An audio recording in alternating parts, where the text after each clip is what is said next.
Have faith in your goal. So believe in yourself and have faith in your goal. Hal Elrod, another great mentor of mine in this business, says, think, believe, and act big, and you'll be amazed what you can accomplish.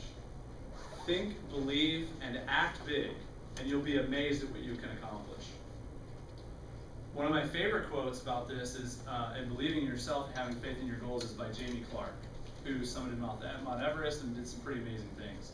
Jamie Clark likes to say, it's better to have a dream than to know how to achieve it. It's better to have a dream than to know how to achieve it. If the power of our passion is strong enough, we'll find a way to achieve it. So believe in yourself and have faith in your goal, and you'll find passion, right? My point is this: without belief, what's the point, right? If you don't believe that you can achieve what you want to go after, then what is the point of going after it in the first place? Because if you don't have a belief in it, if you don't choose to believe in it no matter what, then you might as well not go after it, because as soon as you hit your first challenge or your first roadblock, you're going to give up because you don't have the belief. So it's really just about having belief and having faith and getting passionate about it. The thing is, have the ultimate accountability structure. Here's what the ultimate accountability structure is. In 2009, when Sean and I went out and we set the record for the push week, right? Sean set the record for the push week, and I had my best push week ever. We got first and second place. We had the ultimate accountability structure. And here's what it was. First of all, you got to know your plans in and out. So I encourage you guys, in fact, one of the things we're going to do after this message is we're going to give you the opportunity to sit down and really plan out your push. Set your goal and plan out your schedule for the next couple weeks so you can get excited about it. So know your plan in and out. And then find an accountability partner. I call it an accountability buddy. Right? So find a partner who is at a similar level in career sales as you, or has a similar goal as you do for the push. Find that person and get that person's phone number and make an agreement to learn that person's plan for the push, and then be in touch with that person consistently throughout the push week. And here's what I mean by be in touch. Number one thing you got to do is commit to each other that no matter what, you will hold each other accountable throughout the push. And here's what you do. Talk every single day. Like during that push week, Sean was the first person I talked to every day. My normal routine is I get up, I grab a shower, I say good morning to my wife, I go grab breakfast, and then I get to work. During the push week though, my very first thing is I get up, I roll over, I grab my phone, go in another room, and I call my accountability buddy, right? And then I go grab a shower, say hello to my wife, and grab breakfast, and then go to work.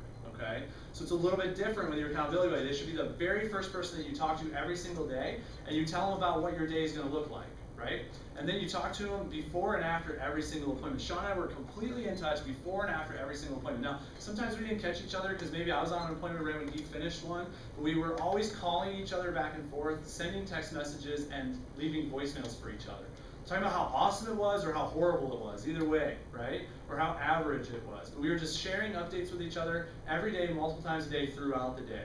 So once you have your accountability buddies, stay in touch with them consistently, and then make sure they're the last person you talk to every night. My normal routine is I take all my phone calls, I return all my emails, I grab dinner, my wife and I watch some TV, we say goodnight, kiss each other goodnight, and go to bed, right? But during the push week, I do all that stuff, but the very last thing I do after I kiss my wife goodnight is I go back to my office and I call my accountability buddy and I review my schedule with them for the next day. All right, and I say, hey, here's what's going on tomorrow. What time are you getting up? Great. Here's what time I'm getting up. And we just talk about that stuff and hold each other accountable and share that stuff. So that I know, like, if my accountability buddy's getting up at 7 a.m., but I'm getting up at 6:30 a.m., when I wake up, I grab that phone and I call my accountability buddy and say, hey, man, at 6:30, I'm up. Call me at 7 when you get up, right? And then I'm going to go out and do my 5 demos for the day. And that's it, right? I know that they're not going to wake up for another half hour, but I still call them and leave them a message because I want them to know that I did what I said I was going to do. Right? And that's holding each other accountable. So talk to each other every day, first, all throughout the day, and then last. Make sure your accountability buddy is the first and last person you talk to. And then do not, no matter what, do not let each other give up. Do not let each other give up no matter what. Guys, I can tell you that there were multiple times throughout that push week, and many push weeks since, where I have a goal and I'm working towards it, and I feel like, I run into a challenge and I'm like, man, this sucks. Like usually the biggest person who's going to hold you back is yourself, because you run into a challenge. And that is a time when you call your accountability buddy, and you have to have a commitment to each other that no matter what, you will never let each other give up. And the way that you do that is simply by reminding each other during the hard times, when you can hear it in somebody's voice that they're discouraged, or they're demotivated, or they're thinking about giving up on their goal. That's your time, your job as accountability buddy at that point is to reinvigorate that person, re-energize them, remind them what they're working towards, remind them about the great things that are going to come from hitting their goal.